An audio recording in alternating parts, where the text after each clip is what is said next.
ఖమ్మం జిల్లా నిజాంపేటలో ఓ ఇంటి ముందు పార్కింగ్ చేసిన ఆటోను గుర్తు తెలియని వ్యక్తులు పెట్రోల్ పోసి ధ్వంసం చేశారు. నిజాంపేటలో నివాసం ఉంటున్న స్వప్న అనే మహిళ తన కొడుకును తను అప్పగించాలని గత కొంతకాలంగా కూడా పోరాడుతూ వస్తోంది. బాలుడి అమ్మకం విషయంలో ఆ ఏరియా కార్పొరేటర్ భర్త మధ్యవర్తిత్వం వహించాడు. అయితే స్వప్నకు స్వాతి దంపతులు మద్దతుగా నిలబడ్డారు. స్వప్నకు అండగా ఉన్నారనే కోపంతో స్వాతి భర్త ఆటోను కార్పొరేటర్ భర్త పెట్రోల్ పోసి నిప్పంటించారని బాధితులు ఆరోపిస్తున్నారు.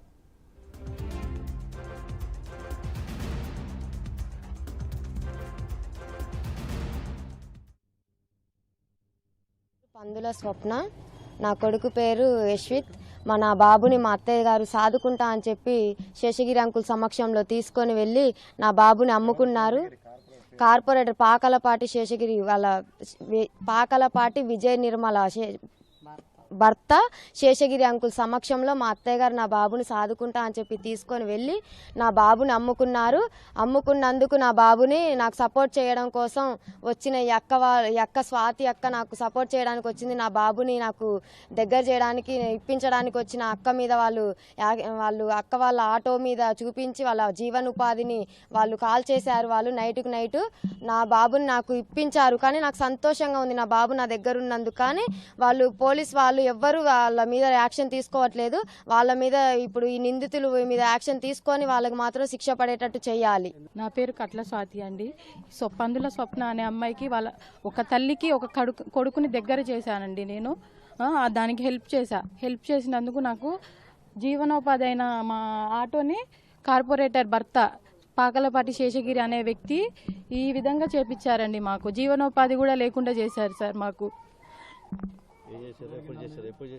రాత్రి 1:30 నుంచి సార్ 1:30 నుంచి రెండింటి మధ్యలో ఇలా చేశారు సార్. న్యాయానికి వెళ్తే అన్యాయం ఉన్నట్టు ఇదే చేసి పెట్టారు సార్. మాకు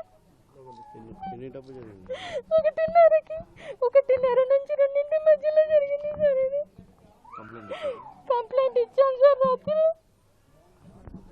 1:30, 2:10 ఆ టైంలో ఇక్కడే ఆటో ఎదురుగా మా ఇల్లు పండుగను ఉంటే ఒకేసారి మంటలు ఇదయ్యి ఆ షావా వేడి తగిలింది.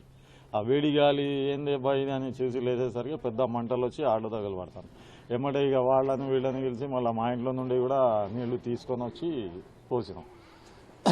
మూమెంట్లో వచ్చి చూడంగానే ఎవరు కానీ పెట్రోల్ అయితే పోసిండ్రు. పెట్రోల్ పోసి అంటించి వెళ్ళిపోయిండ్రు. ఎవరు కనబడలే. ఎమ్మటే బయటికి వచ్చి నేనే వాళ్ళని పిలిచిన. ఇక మేము కూడా ఇంట్లో నుండి నీళ్లు తీసుకొని మా పిల్లగాడు కరెక్ట్ 2:15 టైం కరెక్ట్ ఆ టైంలోనే ఇక మేమే ఇక ఏంటంటే చుట్టుపక్కల వాళ్ళం కదా, ఒక ఫ్యామిలీ లెక్కే ఉండాలి కదా. ఎమ్మటే నీళ్లు తీసుకుని వచ్చి వాళ్ళకుండా లేపినాం. ఎప్పుడు అసలు ఎన్నడూ కాలే. మా బండ్లు ఈడే ఉంటాయి ఈ బజార్ మొత్తంలో కనీసానికి ఒక 40-50 బండ్లు, 2 వీలర్లు, కార్లు, ఆటోలు అన్నీ ఉంటాయి. కానీ ఎప్పుడు